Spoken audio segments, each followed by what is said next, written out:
Os jogadores do Internacional tiveram folga novamente nesta terça-feira, porque a reapresentação é na quinta, pensando no Clássico Grenal do próximo dia 19 de outubro pelo Campeonato Brasileiro. E o Inter já tem mais um desfalque para este confronto. O atacante Ricardo Matias está suspenso em função de uma pancadaria generalizada que aconteceu pelo Campeonato Brasileiro Sub-20 ainda no mês passado. O jogador foi julgado no STJD, pegou 4 jogos de suspensão, mas como o torneio que ele estava disputando acabou, a pena deverá ser cumprida em outras competições, mas o Inter ainda busca correr atrás dessa suspensão. A gente fala também a respeito da reunião na CBF entre a direção do Inter e membros da comissão de arbitragem, que admitiram aos dirigentes colorados que sim, o Inter foi prejudicado na partida contra o Corinthians pela não expulsão do zagueiro Kaká em entrada forte no atacante Ener Valencia. O que foi dito na cabine do árbitro de vídeo, a gente conta agora neste vídeo. Falaremos também a respeito da condenação de um ex-dirigente colorado por atos de organização criminosa e lavagem de dinheiro cometidos enquanto ele era dirigente do clube na temporada de 2016. Esse é o Diário do Inter KTO desta terça-feira, 8 de outubro de 2024.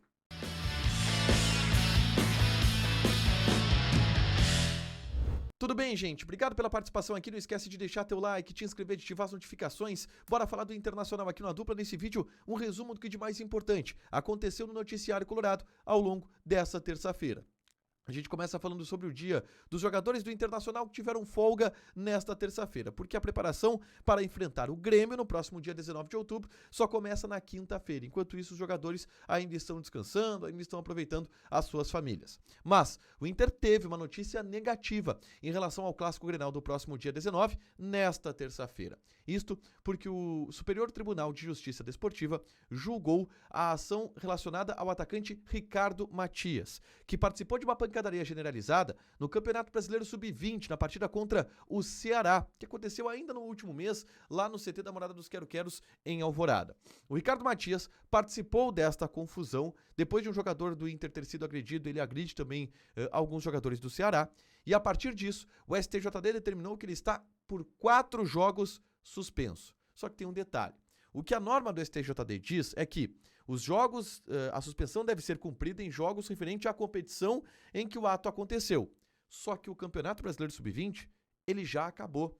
E nessa temporada, o Ricardo Matias não vai jogar mais nenhum campeonato Sub-20 pelo Internacional.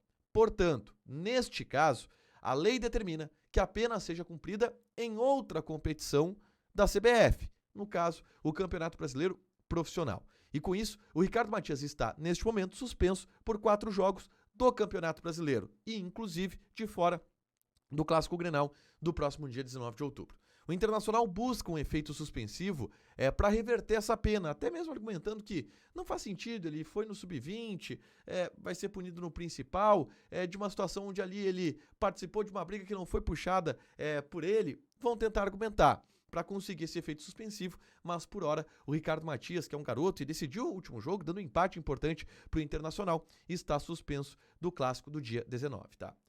Aconteceu ontem, a gente noticiou aqui, uma reunião na sede da CBF e que o Inter participou virtualmente, onde o Inter se posicionou a respeito da arbitragem na partida contra o Corinthians pelo Campeonato Brasileiro, onde, na reclamação do Internacional, o zagueiro do Corinthians, o Kaká, deveria ter sido expulso por uma entrada que ele deu no Ener Valencia. E nesta reunião, 2 situações aconteceram. A primeira delas, o José Olavo Bisol, vice-futebol colorado, que participou dessa reunião virtualmente, ele ouviu da comissão de arbitragem da CBF uma admissão de culpa. A CBF entende que sim, a arbitragem errou e que o VAR deveria ter chamado o árbitro principal a respeito do lance, para comunicar que o lance era de fato para cartão vermelho. A CBF admitiu isto, de acordo com os relatos das pessoas do Internacional. E nesta reunião, o Inter pediu para ouvir o áudio do VAR neste lance, o que foi conversado na cabine do VAR pelo árbitro de vídeo principal e qual foi a conclusão que ele chegou para não chamar o árbitro principal da partida. E o que foi escutado neste áudio é que sim, o lance foi analisado pelo árbitro de vídeo, que ao analisar entendeu que não era um lance passível de cartão vermelho. E sequer conversou com o árbitro de campo sobre isso, porque é o que o protocolo manda, não comunicou o árbitro de campo disso. Mas o ponto é em cima da decisão dele, de entender que aquela não era uma jogada para cartão vermelho. E a expressão utilizada pelo árbitro de vídeo nesta partida foi de que a entrada foi com uma força moderada. Essa foi a aspas ouvida e dita na cabine do VAR e que foi escutada nesta reunião junto a membros da CBF. A CBF admite que houve um erro de arbitragem e o Inter encaminhou um ofício para a CBF que será respondido agora nos próximos dias, cobrando providências em relação a este erro que aconteceu no Campeonato Brasileiro. Tá? Avançando na pauta, na tarde desta terça-feira, eu gravei um vídeo aqui no canal falando sobre Alexandre Bernabei. Jogador que o Inter quer que fique, ele quer ficar, e o Celtic também não quer o jogador lá na Escócia e estaria disposto a deixar ele no estádio Beira-Rio. Por isso a negociação ela já está acontecendo. E o tom dado pelo presidente Alessandro Barcelos em uma entrevista na manhã desta terça-feira é otimista em relação à situação de possibilidade de permanência do lateral esquerdo argentino. Eu falo sobre isso nesse vídeo aqui. É só clicar para assistir e saber os detalhes da possibilidade de permanência de Alexandre Bernabei no estádio Beira-Rio. Bernabei que vem jogando muito bem, vencendo um dos principais jogadores do Internacional.